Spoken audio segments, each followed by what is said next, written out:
शिव के अवतार, योगाचार्यों तथा उनके शिष्यों की नामवाली। श्री कृष्ण बोले, भगवान समस्त युगावर्तों में योगाचार्यों के व्यास से भगवान शंकर के जो अवतार होते हैं, उन अवतारों के जो शिष्य होते हैं, उन सब का वर्णन कीजिए। उपमन्यु ने कहा, श्वेत, सुतार, मदन, सुहोत्र, कंकोलोगाक्षी, महामायावी, जेगेश्वेश्य, दधिवाहा, ऋषभ मुनि, उग्र, अत्रि, सुपालक, गौतम, वेदशिरा, मुनि, गोकर्ण, गुहावासी, शिखंडी, जटामाली, अटहास, दारुक, लांगुली, महाकाल, शूली, दंडी, मुंडीश, सहिष्णु, सोम शर्मा और निकुलेश्वर, ये वाराह कल्प के इस 7वें मनवंतर में युग कर्म से 28 योगाचार्य प्रकट हुए हैं। इनमें से प्रत्येक के शांत चित्त वाले 4 शिष्य हुए हैं। जो श्वेत से लेकर ऋष्य पर्यंत बताए गए हैं, मैं उनका क्रमशः वर्णन करता हूँ, सुनो। श्वेत, श्वेतशिक, श्वेताशव, श्वेत लोहित, दुदंधबी, शतरूप, ऋचिक, केतुमान, विकोश, विकेश, विपाश, पाषाणायन, सुमुख, दुर्मुख, दुर्गम, दुरितक्रम, संत कुमार, सनक, सनंदन, सनातन, सुधामा, विरजा, शंख,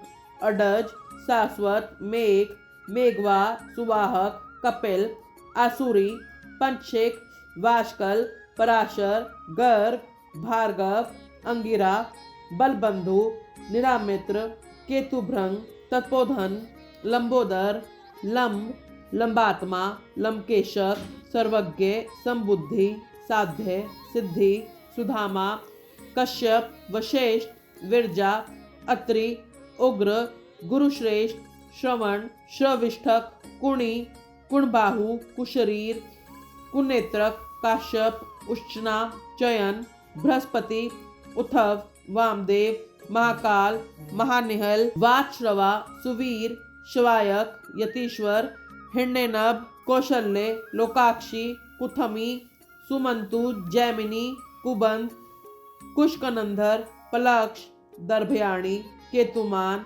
गौतम, भलवी, मधुपिंग, श्वेतकेतु, उषज, बृहदश्व, देवल, कवि, शालिहोत्र, सुवेशु, युवनाशव, शरदसु, छगल, कुंभकर्ण, कुंभ, प्रबाहुक, उल्लूक, विद्युत, शंबुक, आश्वलायन, अश्पाद, कणाद, उलूक, वत्स, कुशिक, गर्ग, मित्रक और यश्य, ये योगाचार्य रूपी महेश्वर के शिष्य हैं। इनकी संख्या 112 है। ये सबके सब सिद्ध पाशुपत हैं। इनका शरीर भस्म से विभूषित रहता है।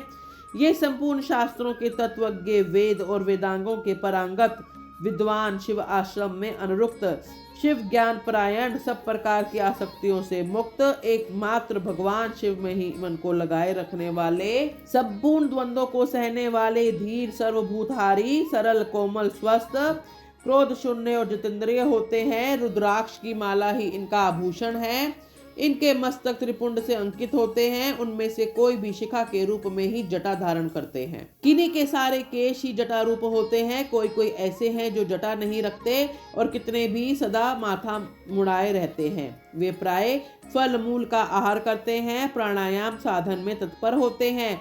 मैं शिव का हूँ इस अभिमान से युक्त होते हैं, सदा शिव के ही चिंतन में लगे रहते हैं। उन्होंने संसार रूपी विश्व वृक्ष के अंकुर को मथ डाला था। वे सदा परम धाम में जानने के लिए ही कटिबद्ध होते हैं। जो योगाचार्यों सहित इन शिष्यों को जान मान कर सदा शिव की आराधना करता है, वह शिव का सायुज्य प्राप्त कर लेता है। इसमें कोई अन्यथा विचार नहीं करना चाहिए। बोलो हर हर महादेव।